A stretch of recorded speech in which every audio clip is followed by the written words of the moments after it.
अस्सलामुअलैकुम दोस्तों, welcome back to our channel find Urdu. Field का मतलब है खेती की ज़मीन या किसी काम का इलाका। फील्ड का मतलब होता है ज़मीन जहां फसल उगाई जाती है या किसी पर्टिकुलर एरिया में काम या रिसर्च की जाती है।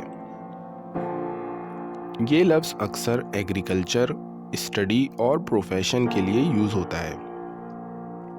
अगर हम किसी स्पेसिफिक सब्जेक्ट या प्रोफेशन की बात करें तो भी फील्ड का यूज़ करते हैं, जैसे एजुकेशन का फील्ड या साइंस का फील्ड। फॉर एग्ज़ाम्पल, एग्रीकल्चर का फील्ड बहुत वस्त है और इसमें नए रिसर्च और टेक्निक्स डेवलप होती हैं। He has worked in the medical field for over 10 years. वो मेडिकल फील्ड में 10 साल से काम कर रहा है। तो दोस्तों, फील्ड का मतलब है किसी काम का इलाका या खेती की ज़मीन जहां काम या रिसर्च होती है। उम्मीद है अब आपको फील्ड का मतलब समझ में आ गया होगा।